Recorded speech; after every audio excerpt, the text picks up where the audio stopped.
But we're all feeling good, we're excited, we're full of energy. We're going to make sure we do absolutely everything we possibly can to bring these championships home.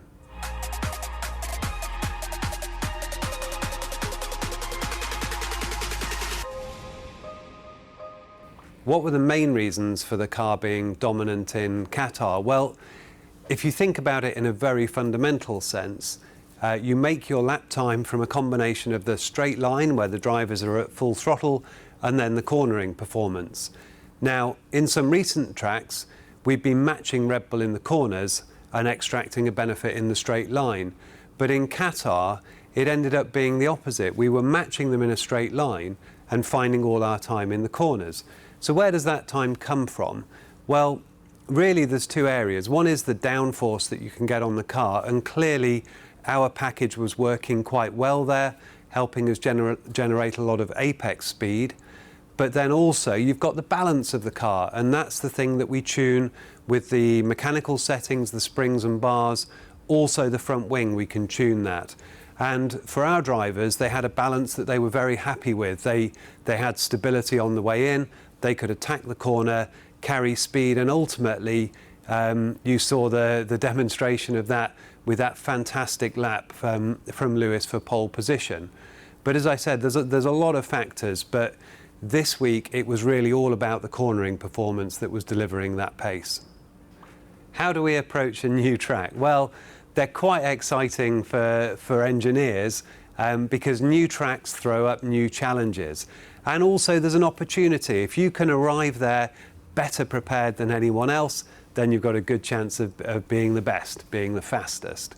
But what do we actually do? Well, Qatar was quite an interesting case. It came on the calendar quite late as a replacement. So you've got to move quite quickly to try and get a track map for the simulator. And that's so the drivers can drive around it in the virtual world, experience the circuit, learn the corners, and also play with the setup. But then we also have a track map that runs in the computer simulation. So this is where the driver's not present, but it's got the racing line, and we can look at different setup options, run many hundreds of thousands of simulations.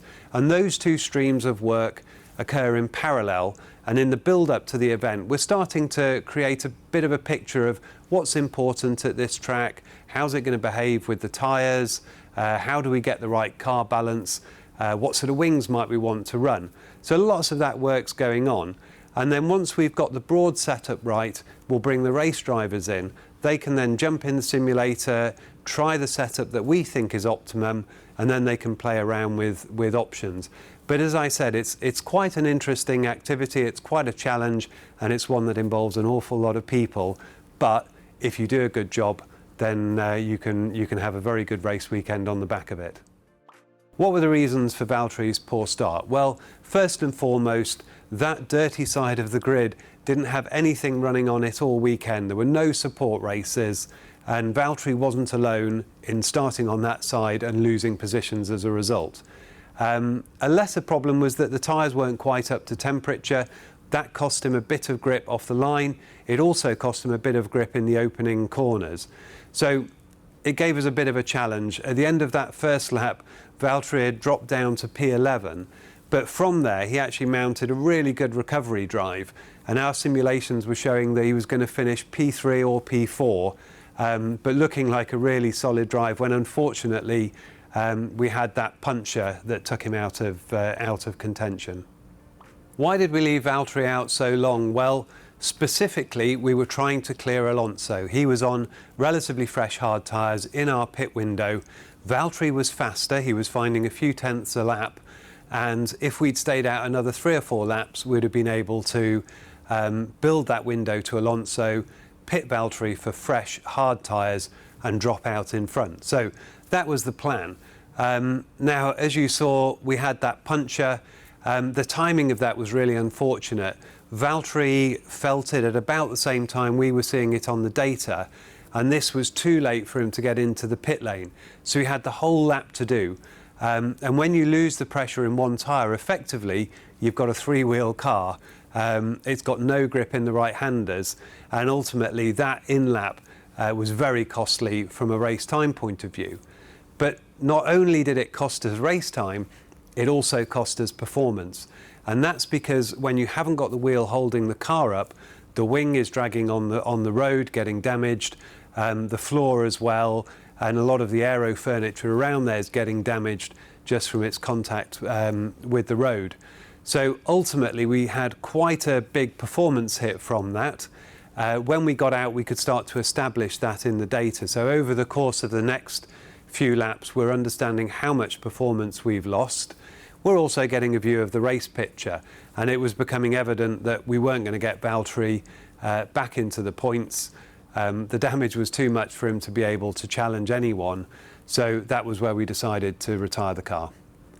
Was the pit strategy with Lewis solely an answer to Max? Well, yes it was. This is quite normal. When you get into a championship battle, if you're controlling a race, you're out front, you've built a gap, and Lewis was very, very clear of any risk of undercut. The best thing you can do if you want to finish ahead of Max is just copy what he does 1 or 2 laps later.